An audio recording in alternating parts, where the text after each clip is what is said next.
welcome back to It's an Inside Job podcast. I'm your host, Jason Lim. Now, this podcast is dedicated to helping you to help yourself and others to become more mentally and emotionally resilient so you can be better at bouncing back from life's inevitable setbacks.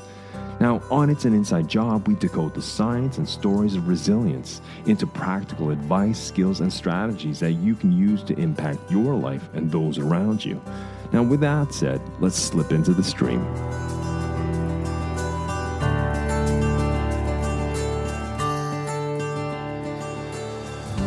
Well, welcome back, folks, to It's an Inside Job. I'm your host, Jason Lim. Thank you for allowing me to be part of your week. This week, we are going to hop all the way over to Israel, where we will meet today's guest, Samantha Amit.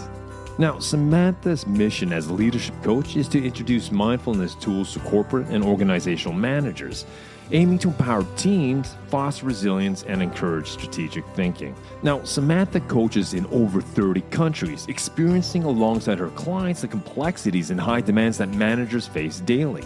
Having worked under such pressure for 20 years in a senior management positions with international software companies, well, Samantha's personal transformation with mindfulness tools ignited her passion for bringing conscious leadership training to companies and organizations. Witnessing her clients undergo transformation as well, Samantha developed the Mindful Leadership Digital Course. Now, this online program provides managers and corporate leaders, regardless of their location, access to the Mindful ACT leadership model. Now, ACT for ACT, for incorporating mindfulness into their work and personal lives. The framework challenges and encourages individuals to think and act purposely, making meaningful impact with their teams, across teams, and within the broader ecosystem. And this is what we talk about today. We go deep into the woods, looking at what mindfulness from a practitioner's point of view. We're going to get very nuts and bolts here, very concrete. So now let's slip into the stream and meet Samantha Amit.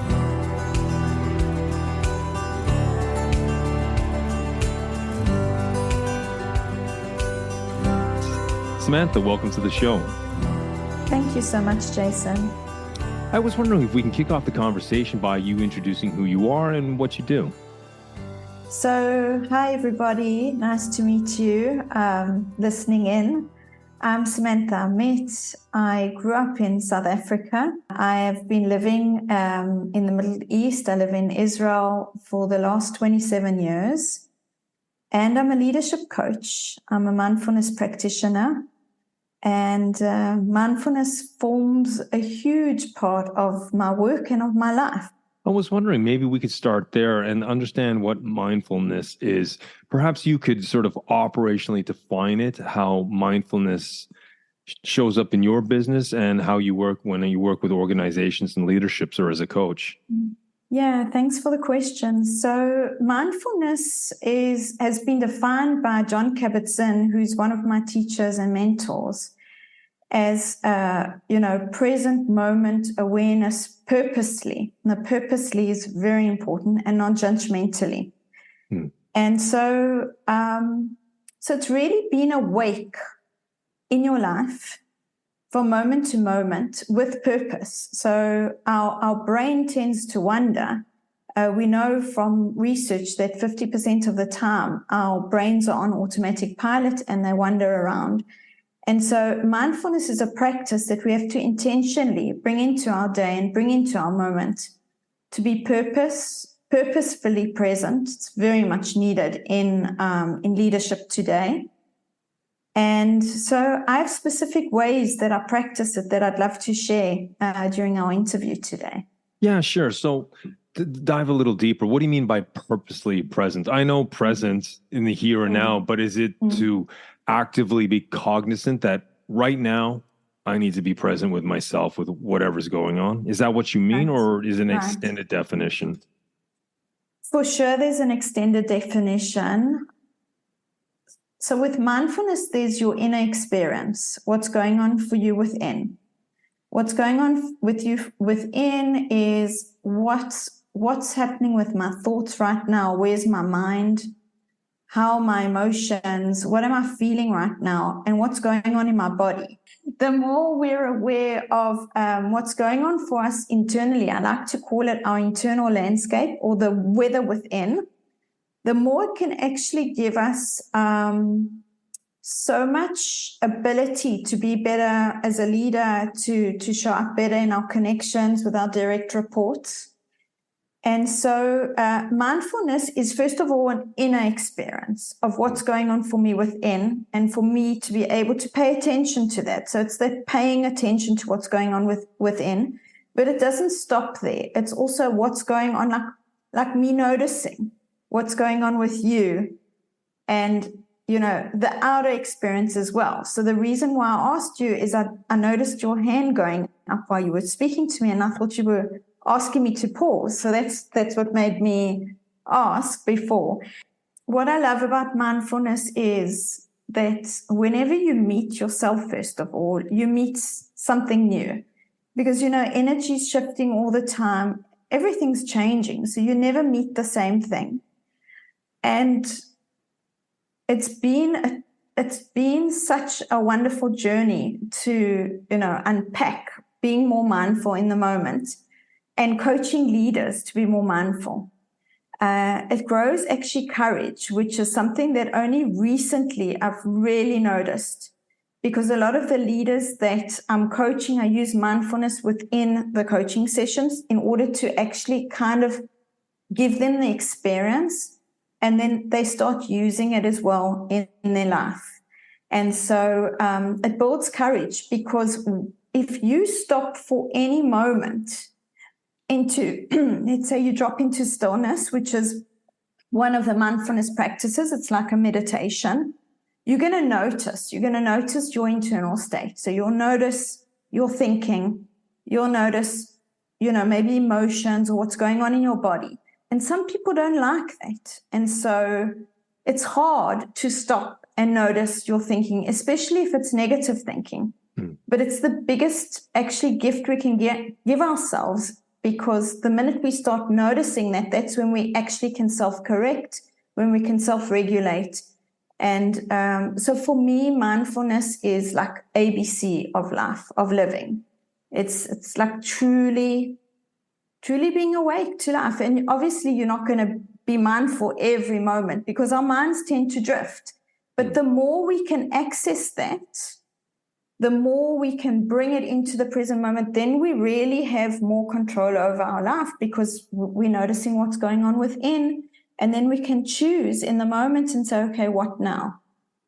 Okay, so I want to get a little more nuts and bolts here, Samantha. So I'm going to challenge you here. So as you said, what's happening internally, as you described it, as an internal weather system, and that internal weather system will shift. I mean, depending upon, it's very situational. So what would you say the aspects of the internal weather system is? You said it's thoughts, emotions, and I guess it's some physical sensations that we may be feeling. Are there other elements to this internal weather system that people in this practice of stillness become aware of? Mm-hmm. So what I was referring to is, when I said the internal weather system, I was referring to a check-in that I do. So it's a mindfulness practice that I do, that's almost like a little method that we check in. I have an online course, and so within the online course, we start every day with this check-in. And it's like you can do it in 30 seconds, where you really scan what my thinking is, what's going on in my heart, what's going on in my body. And so these aren't the only aspects, but this is like one way that you can practice mindfulness. And so it's like 1, 2, 3, scan your thinking, scan your emotions, scan what's going on in your body, so that you can get like a pulse on how am I right now. So I won't say it's the only aspects, but it's a start. Because another thing you said is that mindfulness is being present, being to the here and now, and sort of understand what's going on in an internal environment, as you just kind of articulated. Mm-hmm. And when the mind is kind of wandering, for me, from a neuroscience perspective, that's something they've discovered called the default mode network. And that's when we can sometimes get wrapped up in ourselves. How's the world affecting me? What's my relationship with everything around me? And we're not cognizant to this. This is just, that's why they call it the default network, right? It just kind of comes back to that. But a lot of the times, especially if we are in a stressed or a conflicted state, that can drive anxiety, that can drive depression, that can drive negative thinking or rumination or overthinking. Is this something you experience as a mindfulness coach? Not yourself, but with clients? Mm-hmm, mm-hmm. Thank you for the question. Absolutely. This is exactly what I experience. John Kabat-Zinn, again, who I'm repeating his name because he really brought mindfulness to the Western world. Mm-hmm. And so he wrote a book, I think it's called Wherever You Go, There You Are. And basically the idea of the book is that you're going to meet yourself according to however you are in the moment. Mm-hmm. And that's okay. It's really okay, because if you're meeting yourself, then you can practice the different aspects of mindfulness, which we started speaking about purposely, because mindfulness is, it's huge. There are layers to it. So the attitudes that you can bring, like, for example, you can bring compassion in. So let's say you meet that anxiety. Let's say you meet that anxious state because you've stopped and you paused for a moment. What can you do to regulate yourself, to bring yourself back to center? And so mindfulness is actually not about fixing yourself. It's not about being happy all the time, because what we know is that happiness comes and goes. And so it's not about any expectation, but just actually the simple practice of meeting yourself where you are right now and just noticing that. And then that's the check-in. And then you can say, okay, now what? So let's say you meet anxiety. Let's say you meet overwhelm. What for you, like the person listening to us now, what helps you? So for some people to get back to center, it may be, going for a walk, getting into nature. It may be, watching a movie just to distract from that stress, to get out of that rumination, which happens to some of us when we get very anxious. So I think it's very helpful. First of all, the mindfulness piece is just to meet ourselves where we are. And then, okay, from there, then I could bring in the coaching aspect, which we're both coaches, is what can we do now? What can we do? Or what do we want to do with what we've just noticed? We could be high energy. We could be, we have a lot of energy. And then we could say, okay, I'm noticing this in me now. Maybe the task that I was planning to do right now, I could postpone for later because I have all this energy. Maybe it's the energy now for doing sales calls, for, something specific. Maybe I'm feeling very focused because I drop into silence. I do a meditation practice and I'm noticing how clear my brain is, how focused I'm feeling. It's a really good feeling. So when I notice that, I can tap into it and change my calendar, because I very much coach leaders in the moment to be adaptive. And how we can be adaptive is, first of all, noticing what's going on for us right now and saying, okay, what do I need? Or what do I want to choose? That's that intentionality. What do I choose now in the moment? And so very much like for team leaders and people leading multiple teams, to do this kind of practice before they go into a meeting, for example. So what I find really interesting, Samantha, is that, as you said, mindfulness can become a practice. It's something you can build as a routine. For example, get up in the morning and the first thing you do is sit with yourself, do a stillness practice and understand what's going on, just checking in with yourself. Now, we've talked about rumination and overthinking, you're saying. And as you said, is to be adaptive in the moment. Let's say someone's at work, going about their day, and all of a sudden they get some hard news. Something's gone wrong, something's got derailed. And all of a sudden they go down the rumination tunnel. They go down the rabbit hole. And like most of us, if we haven't trained, we continue down that rabbit hole, and all of a sudden we're in a warren of tunnels and we can't find our way out. But how does someone in that moment pull themselves out to become present of the narrative that they're telling themselves, to become present of what's going on in their internal environment? Because for me, that has always been one of the most difficult nuts to crack. If you have a routine, 6 o'clock in the morning, this is what I do. Fine. It's you have a scheduled time for that. But as you said, adaptive in the moment, I just like to explore that. How do you encourage someone to kind of be present? So it's a brilliant, brilliant question. First of all, anybody listening, I want to encourage you to start somewhere. You need to have a mindfulness practice or some kind of practice to be able to catch yourself in those moments where you derail. And so to expect yourself to be able to come back to center where you don't have practices, it's so much harder. So it's much easier, first of all, to practice when things are quieter, when life is a bit easier than when you're in a storm. And I'm going to get to your to answer your question, but I just want to give a little bit of background. So it's important to have, as part of your daily habits, let's call it, some habits that help you calibrate what's going on with yourself, that you first of all notice that you've derailed. So you can call it a mindfulness pulse, you can call it a check-in, because as you say, we often don't notice that we've derailed. So people that like to work with checklists, and I work with highly effective, high achievers. And so it really helps to have systems in place. Because when you have systems in place, then you can tap into something. So let's even talk about something as simple as a checklist.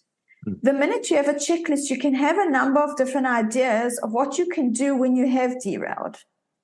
So one of the things that's really helpful is the minute you notice you've derailed is to know what helps you. So Jason, you are different to me. What helps me is not going to help you. And maybe it will. But what I like to do with my clients is help them to learn more about themselves and help their team members. We've all got all the spectrum of colors. We all are similar, but we're also different. And so if we can create for ourselves and know ourselves to know what works for us, that's what makes us, like top leaders. Because we know ourselves well, we know how when we derail to get us back, but then we need to have systems in place to know we've even derailed. And sometimes we do want to sit in the misery, we want to sit in the rumination of whatever, and that's also okay. But give yourself a time limit. What often helps is getting together with somebody else. Sometimes we can't regulate by ourselves when we've derailed. So it helps having a coach, having a therapist, having a mentor, having a resonant colleague that you know can be there for you with whatever you're going through. And it doesn't matter what it is. It can be something small and can be something big. But for you, it is it's enough that it's derailed you. And so having systems in place, understanding. So what I understand, Samantha, is like, it's to understand how you react in certain situations and what that means for you. It's sitting with your emotions to understand what those emotions are communicating to you so you're better able to deal with the information, because it may just be misinformation. You may be over-reading or overcooking the situation. But what I also hear is that by doing this, by having a backup system, when you feel you're derailed because you've been present with yourself, then it becomes much more easier to walk yourself back from the abyss or back from the edge. Is that what I understand? So it's about, in good times, is to be mindful of how you are, or a little in stressful times, low-hanging fruit. So when the crisis or the tsunami hits, the maelstrom hits, we've already prepared. Is that what I understand? Absolutely. And I want to say a couple of things. First of all, anybody that's listening, we're calling this mindfulness, but call it whatever you want. Just have systems in place to support you We want to, as leaders, always be challenging ourselves to grow ourselves and to grow our team and to grow the business. On the other side, we want to have systems in place that can support us when we derail, when we go off center, when we feel bad. And the thing is, if we can if we can get back to center quicker, we're all going to derail. That's normal. That's human nature. So I just want to give you an example of my own practice. Please. I won't go into the why, but I used to walk around, Jason, angry for a whole week. Can you imagine carrying anger within you for a week? Now, anger doesn't start with anger. It starts with frustration or annoyance or disappointment or hurt, and it quickly turns to anger. And what happens is, holding that in my body, it's not a nice way to live, because I could, on the outside, be, I was passive aggressive. So on the inside, I was holding all that anger. On the outside, everybody thought, oh, I was great. I was a superwoman. And I brought this anger back home into my home. And I had 2 small kids. And I just, I didn't have patience for them. So that's mindfulness builds patience. And so I knew that was my story. I had to change myself because I was actually a great leader. But at the end of the day, I couldn't contain myself anymore. I didn't have patience for 2 young kids because I didn't have help at home. My husband was also in high tech. I was in high tech. And so that's how I came to mindfulness.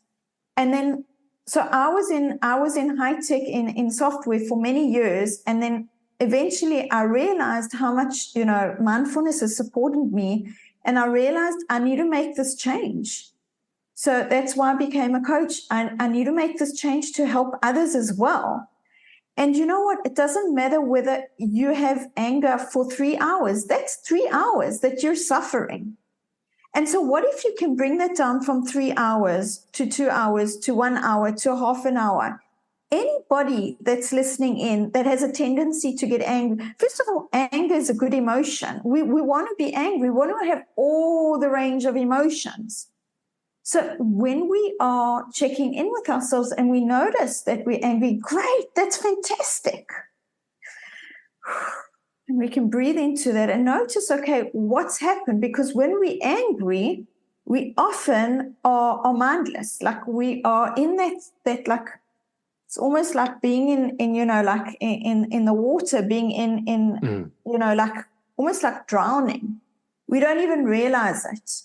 And so if we have these check-ins during the day, and as you named it, to have the full range of emotions, start noticing what I'm really feeling, what emotion is present, then we can start saying, okay, what actually happened? And we can start tracking our day. What happened? Like, why am I feeling like this? And mindfulness isn't about fixing it. You can decide, I don't want to be angry anymore. Let me see what I want to do about it. But first of all, notice what's going on. And then you have these systems in place and then which help you come back to center. So because I practice, and I have this practice that I practice, my practice is sitting every day for 30 minutes. But for somebody else, they may not be able to sit. So maybe it's going yoga. Maybe it's journaling.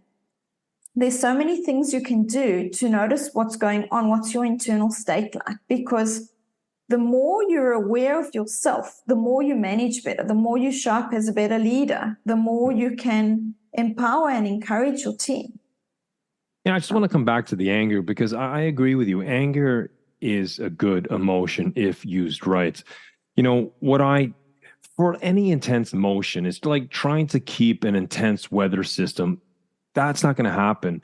Like an intense anger, it rises and falls pretty fast, right? But what you were saying that got you into mindfulness, Samantha, please correct me if I'm wrong, it was sort of this low simmering anger. It's just kind of cooking away for a week, for a day. And as you said, you could handle things you just get up, you would work professionally, you could handle things that was going on. But at the end of the day, you're at your end of your tether. and there was not much. You're just kind of burning on fumes, and then two little kids are demanding, like any other human being, we would collapse under that weight. But what I hear, what you're saying is that anger, there's anger in and there's anger out. This is what a neuroscience scientist taught me a while back. He says anger in tends to be that anger that sits with us and just gnaws at us because we don't really do anything with it. But anger out, it becomes a vessel. It cleans the vessel, because anger out is when you take that frustration or that agitation, as you said, and you do something about the situation constructively, of course, constructively to deal with the situation, where you use the anger in an outwards manner to as a tool to deal with the circumstances in a constructive way, or as constructive as you can. Because I understand, like low simmering anger, I think everyone's experienced that, where it just kind of eats and grinds at us. Have I kind of got what you're saying? Absolutely. Absolutely.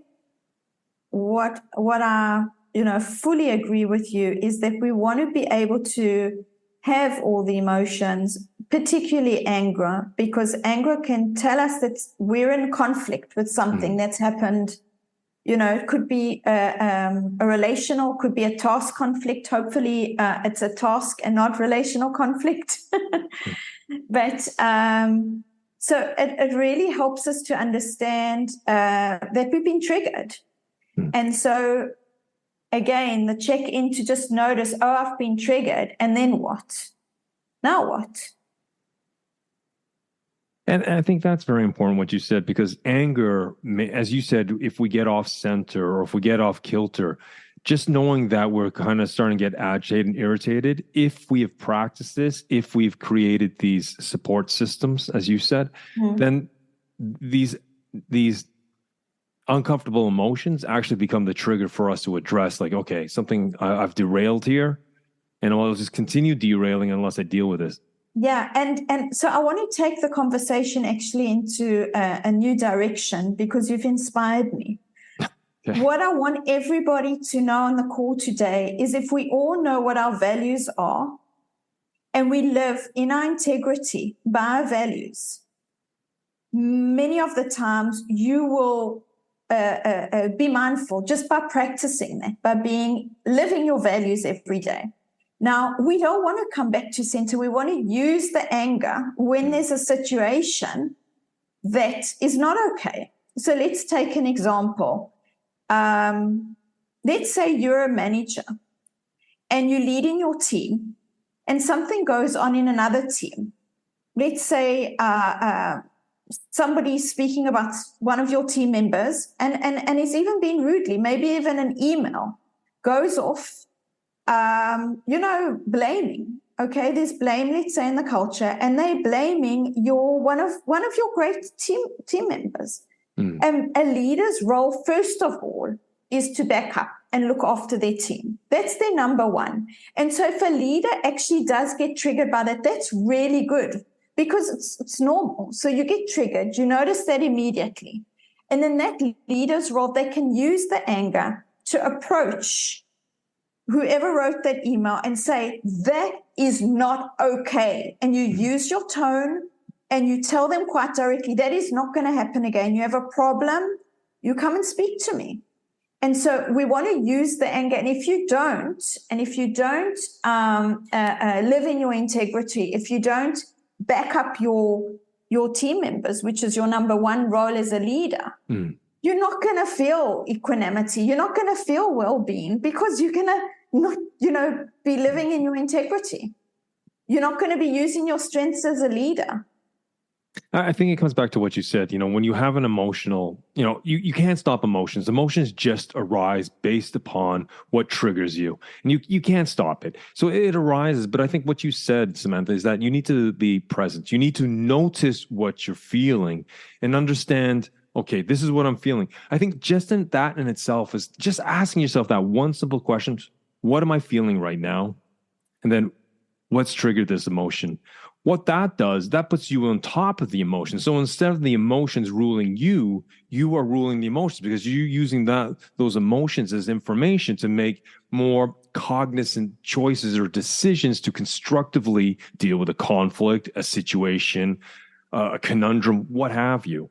So I think that's so important to understand that emotions, they're just information, but what do you want to do with that information? If it's crap or misinformation, then maybe put it aside and gather more facts. Yes, yes, yes. In the first part of the conversation with Samantha, she provides a comprehensive understanding of mindfulness, defining it as a purposeful and non-judgmental awareness of the present moment. She underscores the importance of acknowledging and exploring our thoughts, emotions, and bodily sensations, emphasizing that encountering oneself in various situations leads to the discovery of new facets of one's identity. Samantha also discusses the fluidity of our mindset, emphasizing that it's constantly evolving in response to external circumstances and life events. This recognition serves as a foundation for her approach to mindfulness, where individuals are encouraged to observe and accept their mental states without judgment. Now, the concept of self-compassion emerges as a central theme as Samantha prompts individuals to inquire, what can you do to regulate yourself back to center? This question reflects a commitment to nurturing a compassionate relationship with ourselves, particularly during challenging moments. Now, the emphasis is not on fixing inherent flaws or achieving constant happiness, but on cultivating a mindful awareness of one's current state. Now, moreover, Samantha highlights the significance of managing crisis through systematic training. She advocates for the development of a structured approach to mindfulness, which can be honed in simple everyday moments. Now, the idea is to establish a habitual mindfulness practice that can be readily applied in times of crisis, enabling us to navigate challenges with greater resilience and clarity. Now, using the example of anger, Samantha illustrates how emotions can serve as signals, indicating a connection with certain aspects of our experience. Rather than succumbing or to suppressing her emotions, she encourages individuals to consider how they want to respond to these signals. This proactive approach empowers us to choose mindful, intentional responses to our emotions, fostering emotional intelligence and well-being.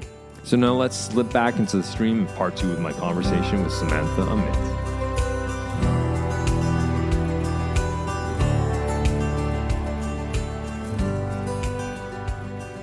You were talking about values, and coming back to your values. And we talk about values in corporations all the time and organizations. But if we come back to our personal values, are there certain exercises you do as a mindfulness coach with your clientele to help them discover their values?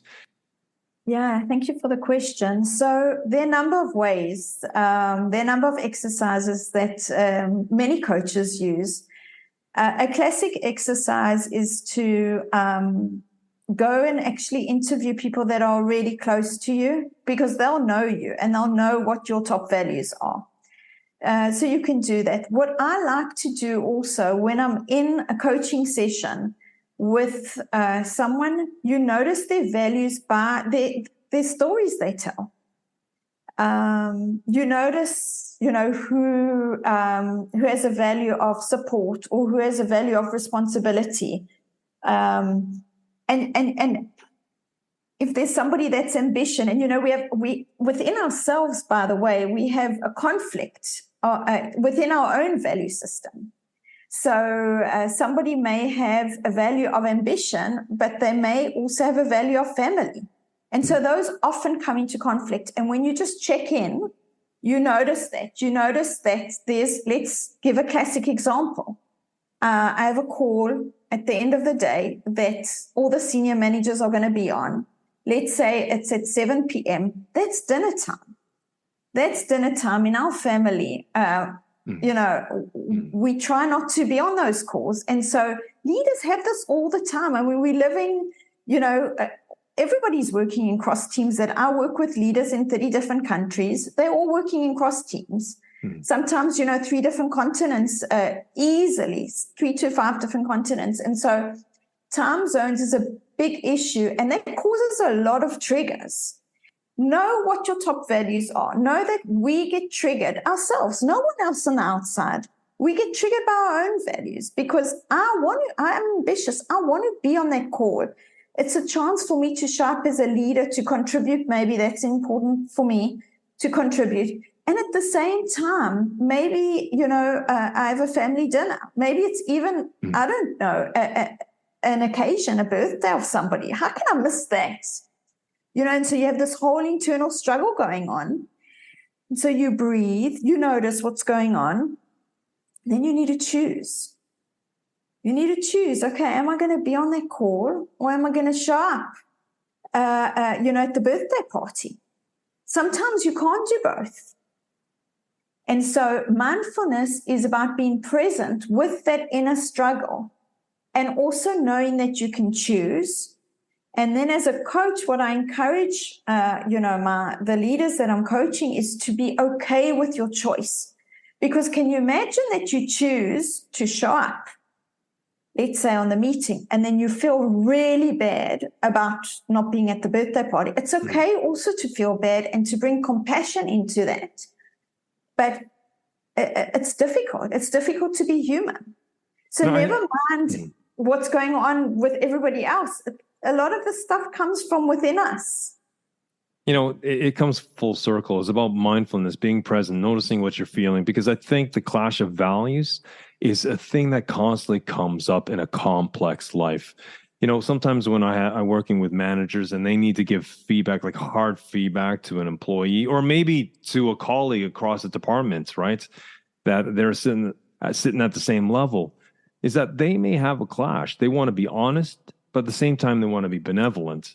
And they think, if I'm honest, then I can't be benevolent, right? And I'm wrong. I might be ruining the relationship, or I'm gonna put holes in it at least. So a lot of the times they will choose to be nice and benevolent and not really address the issue honestly, and that's a clash of values. But in our conversations, by being present, I don't call it mindfulness per se, but it's just, okay, tell me what's going on, right? Yeah. It's just being in the here and now, but same vernacular. Just different vernacular, same terms, sorry. But what I get them to do, Samantha, I said, okay, look, you have this clash of values between being nice and being honest. What is the reason? They are usually in the short term. If I say this, if I'm honest with them, it's going to hurt their feelings. But if we pull out by using the information that they're feeling, this clash of values, then all of a sudden what we see is that, okay, if we take the long-term perspective, yes, in the short term, it'll cause some level of social pain. But in the long term, you're actually strengthening the relationship because he or she trusts you and understands you're coming with good intentions. And so this can also disentangle this clash of values sometimes by shifting perspective. But the only way to be able to do that is to be aware, to be self-aware of what's going on. That's just mine, because I like your example, obviously, of dinner with the kids or meeting with the team, right, at the exact same time. And I had another point here, but it's about trade-offs. I think if people disregard the idea of trying to strike a balance, there's no way you can strike a balance in a complex moving life with so many moving parts. Sometimes you need to make the choice. Today, I have to be at this meeting because of blah, blah, blah. Or today, I'm going to be at my kid's football practice and because I promised him I'd be there. And they're just going to have to get on with the business and then contact me afterwards, right? It's trade-offs. And if you're good with that to some extent, it makes life a lot easier to move through. Right. So some people, that comes naturally to them. And good for you if that's easy for you. For a lot of people, it's not easy. So if we do have listeners that it is hard for them, these tough decisions that we need to make and these choices that we need to make, know that there are many people like you. And so, as you mentioned, it's really important to know that it's part of life, but part of the mindfulness practice is to actually be compassionate with yourself. So what we want to do is we take it a level higher, is when we notice that we are hurting because we needed to choose and both choices are hard, then there again, you can have, okay, I won't say a checklist, but you can have things that you know about yourself that help you. So first of all, like what helped me to always say, I'm doing the best I can. That mantra always helped me because I often felt that I was failing as a mom. I felt I wasn't good enough. So I always had the sentence, I'm not good enough. And so when I noticed that, and I noticed, the pain within, the sadness within, even the depression within, of feeling, I wish I could be a better mom, and I'm not. I kept telling myself, when I noticed that you're doing the best you can, Sam, and then practicing compassion. Because we need to learn to love ourselves. The world is a hard place to be in. And so we first have to nurture ourselves, love ourselves, bring the attention back in, be soft with ourselves. Because usually the perfectionists that I coach and the high achievers, they're very hard with themselves. They push themselves all the time. And so in order to become a better leader, you need to find that you need to have the yin and yang. You need to find that place where you can actually bring the intention back to you and say, I wish it could be any other way, but I'm choosing this, and it's really hard for me. That really resonates with me. And, I'm also curious to dive into, you have what's called a mindful act leadership model, ACT. I was wondering, maybe could you walk us through that and what that means? Because I think that's a good segue from what you were just talking about. Right. So I'll do that. I do want to encourage you as you're listening to me, because I can see how mindful you are, and how, just by the way, to the listeners again, listening is a mindfulness practice. Don't have to meditate. All you need to do is really, really listen to the people you work with, to your family members, to anybody in conversation. That's a practice, because often when we're listening, we listen to see what we're going to be asking or what we're going to be saying. And so first I want to encourage you, Jason, that when you're listening to me and you see parallels, I do want you to share them. So as we're moving forward in the conversation, I think we have time. I'd like to hear your parallels, because I think it will help the listeners. Sure, we'll do. Because everybody sees things and hears things differently. So maybe they'll resonate actually not with what I'm saying in particular, but maybe what you say. So especially if there's something in parallel, to share that. Will do. Okay. So the Mindful Act leadership model. So this comes from an online program that I have. So I wrote a book with Professor Passmore in 2017. We wrote a book together on mindfulness at work. And the reason I wrote the book was because it's a very practical book with exercises in, and to help leaders within organizations to actually practice mindfulness. But then I realized that in COVID-19, that again, many people were struggling. So I realized I wanted to get this ACT model out even more so to the world, and people were learning digitally. And also a lot of companies didn't have money to invest in face-to-face learning. So I took the ACT model and I wrapped it up in a 2-month online program. And so how the program works is ACT actually stands for, ACT stands for Achieve, Connect, and Thrive. And why it's called ACT is because you need to do something. To be mindful is anything but passive. To practice any mindful exercise, even to listen. Okay, we said that's a mindful exercise. That's an act. You have to purposely, we're getting again into the definition, you have to purposely listen. Because within your mind, okay, there's inner chatter going on, about, and so you have to learn to let go. Let go, by the way, is one of the mindfulness attitudes. You want to let go. And again, bring yourself into the listening. So if I a little bit break down the ACT, the ACT, please. The achieve part is about me and myself. That's what we've primarily been speaking about. It's about listening to my inner world. It's about noticing what triggers me. It's about me. It's about how can I challenge myself to be a better leader, about going out of my comfort zone 15%, which what we do as coaches, we challenge our leaders, and about also managing our stress. So that's the achieve part. Then the C is all about connections, because in any day we're interacting, whether asynchronously or synchronously, we are interacting with human beings all the time. And so those are the one-to-one and the one-to-many connections we have. And how can we use mindfulness to have better relationships, really?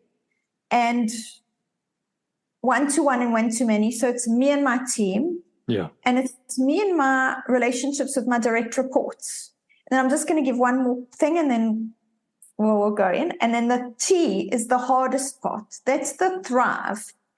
And that's a we mentality. So when I'm triggered and I'm triggered, I'm often triggered because of either past trauma or something to do with my ego, my experience, or because of my values. Like there are many different reasons I'll be triggered. And so I often go into a me mentality. Me. He did that to me. She did that to me. Why is this happening to me that I've got, this party and this call? Why is it on the same day? It's all about me. And then I get really zoomed in with my thinking and my behavior and my feelings. And the T is the opposite. The T is really when you grow as a leader, that you can move into the space of the we mentality. It's systemic thinking. It's thinking about the multiple stakeholders that you're managing, thinking about your ecosystem, thinking about the community that you're living in, thinking about the culture in the organization and how you can influence it. It's thinking not only about me and my team and my KPIs, but how can I actually grow the business? So on the simplest form, it's saying, okay, it's getting out of my team's KPIs, which is the connection piece, and getting into what will really serve the business and serve our customers from a leadership point of view. So achieve is about me and myself. It's about listening to my inner world, understanding what's going on in my internal environment. So that's a very focused on me. And then you have connect. And this is where the shift, the transition between we, as you said, it's connecting with my team members, understanding how we communicate, collaborate, and cooperate per se, and being cognizant to that and to enhance those things that are working and improve those things that are not working. And then when you talk about thrive, this is the full throttle in towards we, but it's looking not just at the team, but how the team's connected to the organization, how it's connected to our clients, or how it's connected to the greater ecosystem. Right. That's really where we are looking at the well-being of, the people around us, where we're able to actually care about everybody's equilibrium, where we are able to create resilient cultures and also serve people better. And so this T piece is something that's developed. And you develop it also in time. And it can be developed when you are involved in social impact projects, where you're getting out of another way to develop it. So social impact projects where you actually get out of what's happening, like in my world and my team and my business, but how can our company actually serve and help the people maybe in our town, in our village, in our city, maybe something that's cross-team. How can we support, the leaders in other countries? And so it's getting out of this, the small space and getting into like the wider space and seeing how we can contribute to a better society, how we can be in our integrity. Because if you're working for profit, the company needs to make a profit to be in existence. So you need to be thinking of that. How are we going to grow the business as a leader? And what we want to do also is for our team leaders to be thinking of it. I coach a lot of engineers. And so they're very analytical, very technical thinking. And so to grow that side of them is beautiful, to help them get out of their technical subject matter expertise and actually into be able to be much more socially equipped. That way, when they grow into team leaders and into leading multiple teams, they grow that piece. And so this thrive piece, I call it thrive instead of surviving, it's a wonderful place to be, because even when the company is going through a storm, and like now we're in difficult times, there's a lot of layoffs. People are nervous about, losing their jobs. if you can show up every day and not only be worried about yourself and losing, what's going on for yourself, but actually have that ability to stretch and think about, my colleagues, think about, okay, how am I going to show up fully today to grow the business, put fear aside, and be my best self, that my team show up resilient, that my team can show up in their best way, that the cross teams can show up in their best way. We can do our best job to grow the business also in times of uncertainty. That's like true resilience. The achieve part, I can see that being the heart of mindfulness, where you're actively engaging, understanding what your thought processes are, what your emotions are, what the narratives you're telling us yourselves.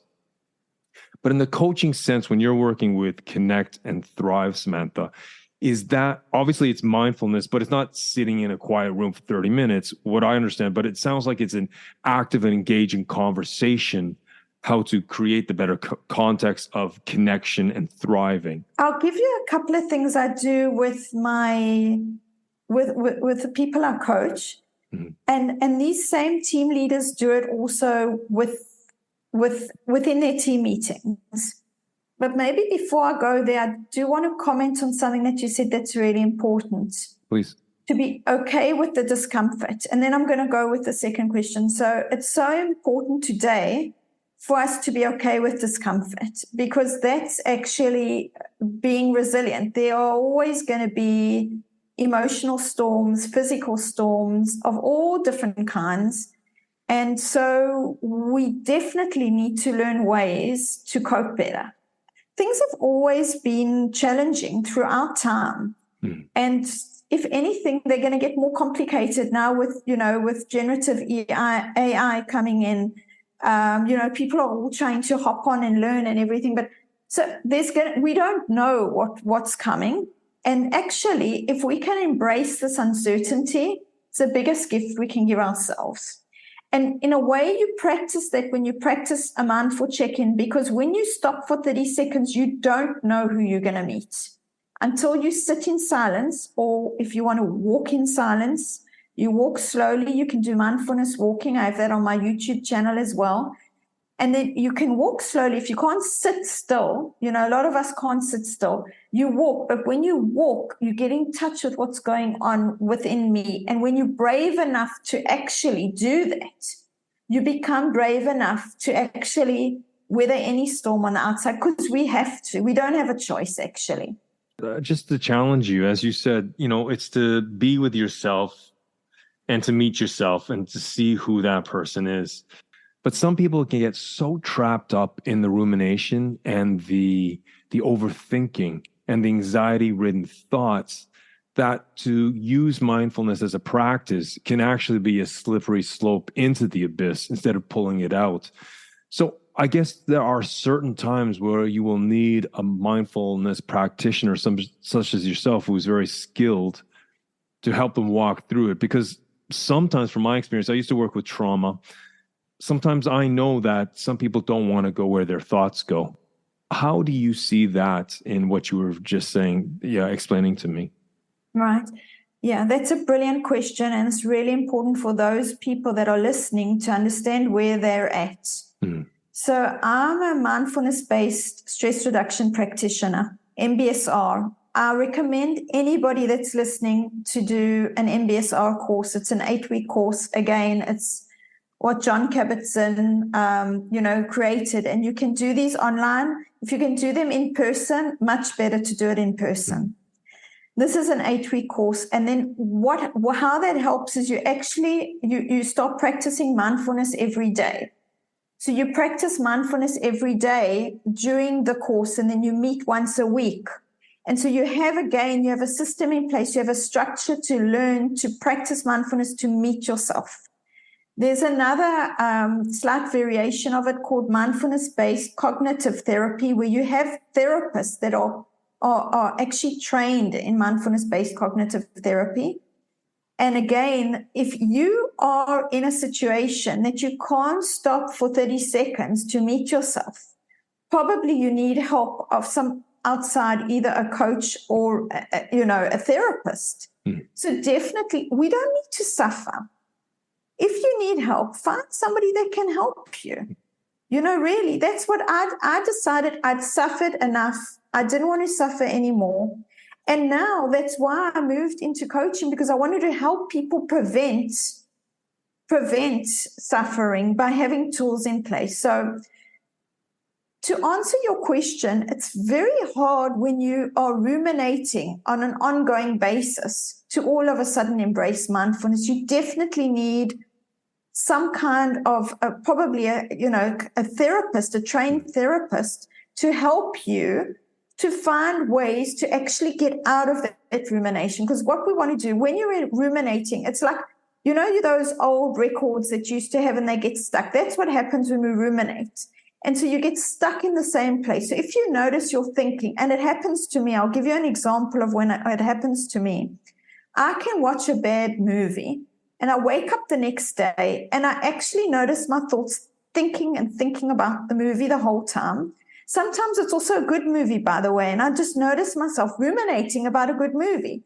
And it actually sometimes, even today, like it upsets me when I notice my mind is going over and over and over and over. That's rumination. It could be a good thing and it could be a bad thing. It's like when you get a song stuck in your head too. So if it's okay, if it stays for 5 minutes, let's say 10 minutes, but if you notice that you keep coming back to it and it's stopping you from being productive, or you're not showing up as your best self, then for sure you need a way to meet that in a new way, in a better way. So my practices that I do with my clients start with 30 seconds, can be a minute.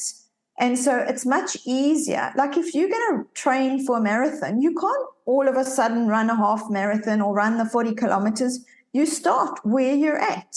So if you can run 5Ks, great. Maybe for you, starting is going and buying the right running shoes, putting your clothes out the night before that you are going to get up and run before work. So everybody starts where they can, and you build on it. You build on it, and you build. And that's, by the way, how the MBSR course starts. That's my online course as well. That's how we start. And we start somewhere, and you just keep at it. So if I bring us back to the trailhead of this conversation about ACT, A is sort of the classic mindfulness, if we can call it that, where you sit with yourself and you understand what's going on in the internal environment.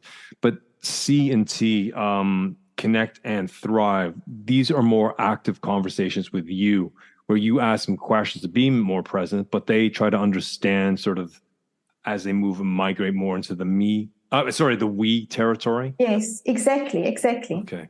So what I actually do in a coaching session is, as I mentioned before, I take somebody into a mindfulness practice.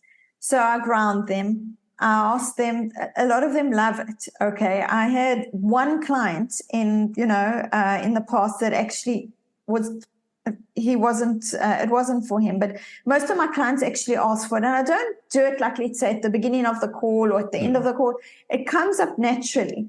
And then what I do is I ground them, and then instead of asking them to answer questions like I am with you now, I actually ask them to think of the question. So I take them through like a visualization. So I ask them questions and I put them into the situation, what they want to, whatever's coming up for them. So let's say, for example, I'm preparing a leader I did this recently, a leader. Okay, so what's happening is in a particular organization, somebody's resigned. And so there's a lot of talking going on in the team. And so it's a big team. The team is 30 people. And so what I did is I prepared the leader that I was coaching, how he was going to hold the space for this leader that was leading. There's a lot of fear in the system because she has a lot of knowledge and they don't have anybody to replace her. There's a big gap and they have clients to serve. And so what we worked on is, instead of him actually going and speaking to the whole team in like a all team hands call, I actually worked with him because that same day he had a call with his direct reports. So he had 5 direct reports he was meeting with. And so I prepared him. So what we did was I grounded him, which means we did a bit of breathing. I welcomed him into the space. And then I took him into the moments before the meeting with his direct reports, gave him the scene and said to him, this is the scene. You're going to be meeting them now. You want to empower them so that they can hold the space for their separate teams, because again, the wider team, 30 people. So I was empowering him of how he can empower and support actually his direct reports, that they can now handle the scenario. So I prepared him in his thinking how he would be before the meeting. Then he went into the meeting. And I do this a lot. So I do this visualization preparation, which all sports people do. This is backed by neuroscience. I see you smiling. So this is a classic way I coach. Anybody that coaches with me, I do this a lot. I do it if people, let's say, are sitting with some fear around something. Then I help them to let go of the fear, and I put them into a space where they are not in fear. And so I make them again and again replay a positive situation that actually when they're in it, their brain remembers.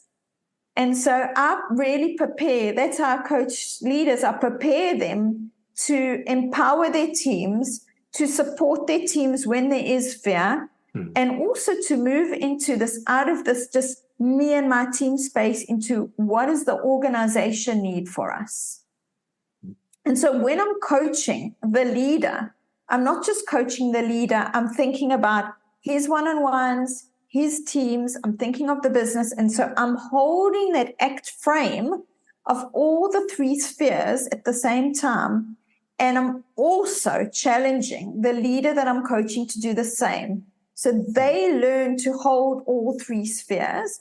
Sometimes you don't do it all simultaneously, but you zoom in and zoom out the whole time as a leader. I think I really like that, because as we've talked about before, as you know, and this is grounded in sports psychology, the brain does not tell the difference between fantasy and reality. And so when you're role playing, you know, before, during, and after in the person, you create a cognitive map. And that cognitive map brings what? It brings a sense of control, brings a sense of certainty, because you're talking about questions, what they can do in this situation. How do you see creating this space for each of your employees, such? And so when the reality actually happens, well, the brain thinks, okay, I've been doing this. So there's that confidence, not overconfidence, but there's that confidence to move into that space, and they perform at a lot better space, just like any athlete would. I'd just like to shift to your book. You said you co-authored a book in 2017 on mindfulness. Not so much about the book, because I think you've talked probably a lot around it, but what did you learn about yourself, Samantha? What was something significant that became a little bit of an eye-opener as you were scribing thought down onto page? It's a great question. I don't know if I'm actually going to answer you what you asked, but I'll share something, because I know a lot of people want to write books. I was really, really stressed during the time of writing the book, and actually before. So I partnered with this professor because he really challenged me to write the book. So he came to visit for, he was a speaker at our conference. I was on the committee. And so I landed up with him at the beach together with his daughter, who I was awed around that he brought his 5-year-old daughter, you know, to this conference with him. I had a 5-year-old at the time too. And so we went to the beach. It was in December. It was 22 degrees here in Israel. And so he was telling me about all these books that he'd written. And I'm thinking, oh, that's so nice. And then I was telling him about my work. And then he said, you know, mindfulness is a really hot topic now. Why don't you write a book? And I said, so he said, come on, I'll write the book with you. And I'm thinking, sure. And he said, okay, let's just have a Skype call. At the time, Skype was big, right? Yeah. So I said, okay, I've got nothing to lose. Let me have a Skype call, because I was really awed. I mean, he's a professor, you know, and all he's got 5 degrees. So we hopped onto a Skype call, and he was like really serious around writing the book with me. And his methodology is that he's co-authored a lot of books. But then what happened to me is my integrity hit in, because I thought, how am I going to write the book with Jonathan? Because he's not a mindfulness practitioner. He's a professor of psychology. And I'm the mindfulness practitioner. And it's not like he has this huge mindfulness practice. He does a lot of things. How am I going to write the book with him? So I was highly stressed until what happened is, he did all the research on the mindfulness, which I don't know much about research. And then I actually wrote all the exercises that I've been practicing and getting all the, these great, these great achievements and successes with my clients, through workshops, through one-on-one. And so he backed it all up by the neuroscience, which now I know so much more about the neuroscience since I've, written the book with him. But the book actually challenged me to up my mindfulness practice. So not only was I sitting, I was doing yoga, I was journaling, I was doing all the practices that I was writing about. So I'm very pro, Jason. If you are listening to this call, it's you be in your integrity. Start challenging yourself. So all of us practice mindfulness. If you're practicing yoga or Tai Chi, that's mindful movement. It's now time for you to up your game. And so if you do want to be more resilient, if you want to be a better leader, find something else you can do. Maybe it takes you 5 minutes during your day. Listen to one of Jason's podcasts. There are so many gold nuggets in there. Find a practice and start adding on to what you're doing anyway. It's not about the time. It's about the quality, first of all, that you're bringing into your moment. It's about your intention. It's about your choice. And living fully every day from moment to moment, present in being present as much as you can, and being really purposeful about your life, about your team, about your family, about your country, about your community, and, showing up fully every day. The idea of writing a book, when you were talking on the sand, on that beach, I don't think a lot of the questions sound like they would have come up without that opportunity, without that to move into that, right? Because then you had to start asking yourselves a lot of hard questions, right? And those questions allowed you to follow a road to have a much more deeper sense of what you do, or as you said, to up your game. But it was only through that dialogue with that professor that it allowed you. And so I always like asking authors what they learned about themselves. Maybe it's through the process of writing the book or transcribing thoughts down into concrete words. There's always something there. I find it one of the more fascinating questions I like to ask authors such as yourself. Samantha, I am very appreciative of the time and very respectful of your time. We've been speaking for a good while now. Is there anything you would like to share in the sense of ideas or suggestions with my listeners that maybe something we haven't touched upon? I think less is more. That's also a mindfulness practice, because you do need to slow down to speed up. In order to be mindful, you do need to slow down a bit. And so don't think that if you slow down, you're going to do less. You're actually going to do so much more. I think that finding the right partner often helps. Like, you see people go jogging together. You and I are doing this podcast together. So if it's hard for you to find something to do alone, find somebody to do something with you. Find, like, as I say, a coach. Find somebody that resonates with you and up your game, because you will feel so much better. And not only will you feel better, you'll have such an impact on every single interaction of the people that you meet with. Whether you're a parent, whether you're a brother or sister, or, anyone that meets with you, you have the opportunity to bring more light into the world. Or if you're in fear, you'll bring more darkness into the world. And so now more than ever, humanity needs us. We need to bring more light into the world. We need to show up, and everybody from their place. And so I do think we all need to personally grow and see how we can do that.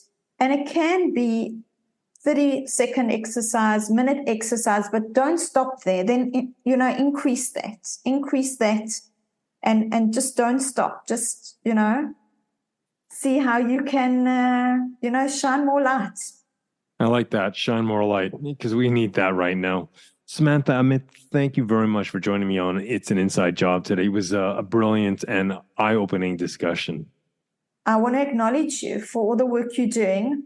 I know in a lot of the work we do, a lot of the time, the listeners will listen to you and they'll never contact you, but they actually listen to you. And that's what a lot of my clients tell me, that they, the stuff that we talk about, it stays with them for life. It's your voice is in their heads and guiding them. And so less questions and more appreciation. Thanks for that. Thank you, Jason. And it's been an absolute pleasure. I've also learned so much through you. This insightful conversation with Samantha reminds me that mindfulness is not just a practice, but it's a tool, it's a vehicle to help us build resilience, equanimity, and a profound sense of well-being. In the ever-shifting landscape of our minds and the myriad changes we face, mindfulness emerges as a steadfast companion. It empowers us to navigate the complexities of life with clarity and more purpose. Through cultivating present moment awareness, we develop the resilience to weather storms and the equanimity to face each situation with a balanced mind. Now, of course, mindfulness is not a panacea that promises perpetual happiness or a shield against life's difficulty. Instead, it invites us to meet ourselves where we are, acknowledging the full spectrum of our experiences with compassion. It serves as a guiding light, a waypoint, helping us to regulate our responses and to choose intentional actions. Well, folks, I hope you learned as much as I did in that brilliant conversation with Samantha. And a personal thank you to you, Samantha, from me. I appreciate your time and your sharing your knowledge, especially considering things that are going on in Israel at the moment. So thank you. I appreciate it. Well, folks, if any of you are interested in taking Mindfulness, the online digital course that Samantha has developed and curated, I will leave all that contact information in the show notes. Well, folks, that brings us to the tail end of another show. Here we are at the finishing line. Well, until next week when we are at the starting line again with a new interesting guest. Keep well, keep strong, and we'll speak soon.